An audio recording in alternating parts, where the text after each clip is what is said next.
For some people, it's very hard to accept that Allah will actually listen. They've been going through a problem for a long time, and they start assuming Allah is not listening, Allah doesn't care. What's the point of making dua anyway? The first thing is, the greatest gift you will ever get from Allah. You know what it is? It's forgiveness. That's the greatest gift you'll ever get, whether you realize its price or not.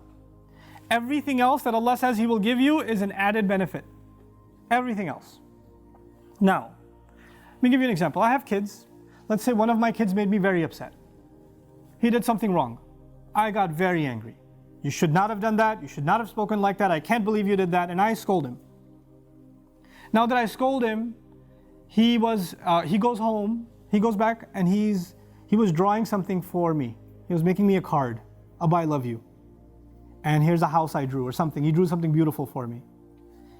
And when he drew it for me, who's he supposed to give it to? He's supposed to give it to me. But he crumpled it up and threw it in the garbage. And before he threw it in the garbage, his other brother asked him, hey, why didn't you give it to Abba? Why did you throw it away? Abba's so angry at me, he doesn't care about that. He doesn't really care. He doesn't love me anymore. If I knew that he felt that way, what would I do? Yeah, that's right, you better throw it away. No, I'd be in tears. How did you think I don't love you anymore? Yeah, you messed up. Yeah, you did something bad.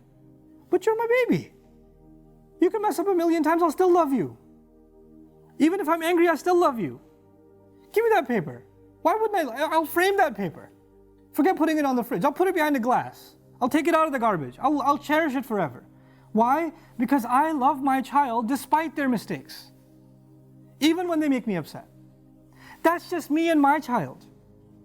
I'm not talking about me and my child. I'm talking about me and Allah. I mess up with Allah. I make mistakes. Allah doesn't even scold me. He didn't strike lightning from the sky. He didn't push me into hell. He didn't make my heart stop beating. Every time I lied, I didn't develop an inability to speak. Every time I ate something haram, my hand didn't become paralyzed. It didn't happen. Every time I looked at something haram, I didn't go blind. He still kept giving. He still kept providing. And I started thinking, well, Allah doesn't really love me anymore. We used to be good, but now that I'm bad, the love is gone. So what's even the point of making dua to Allah? Nobody will love you like Allah does. Every ounce of love I have for my child, every ounce of love you have for your child or you have for your parents, that love is only a fraction of something Allah put in you. You're not capable of loving anyone. The love we have is actually revealed from Allah. It's a gift from Allah. And if that's a little fraction of the love between two of Allah's creations, we can't imagine the love Allah has for us.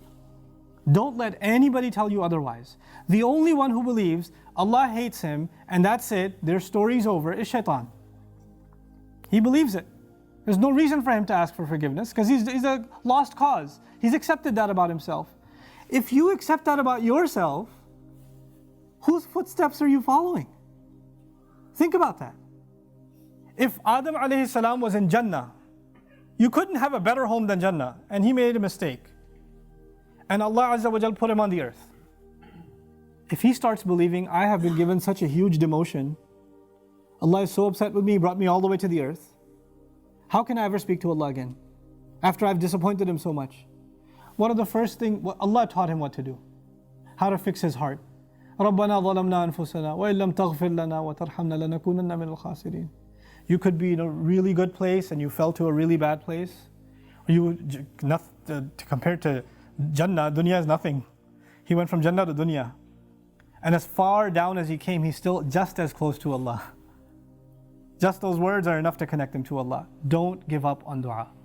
Make this month, this coming month, even from now, preparation, how you're going to make genuine dua to Allah. Know that Allah will listen to every one of your du'as. Ujibu da'wat ad-da'i idha da'an is an announcement of Ramadan. I immediately respond to the one who calls on me whenever they call on me. That's the promise of Allah. And the number one dua you make, number one dua I make is going to be for forgiveness. May Allah Azza wa Jal make us a people of genuine forgiveness. May Allah Azza wa Jal make our hearts feel the desire, the earnest desire to seek His forgiveness. May Allah Azza wa Jal bless our hearts to move our eyes to tears. And may Allah Azza wa Jal open up the doors of His rizq and His solutions to all of us that seek His genuine forgiveness. One last thing I'm reminded of, I know I'm over my time. Allah says about nations that He won't destroy. You know, there are nations that deserve to be destroyed, and Allah wouldn't destroy them. You know why? Because among them there are people who still seek forgiveness.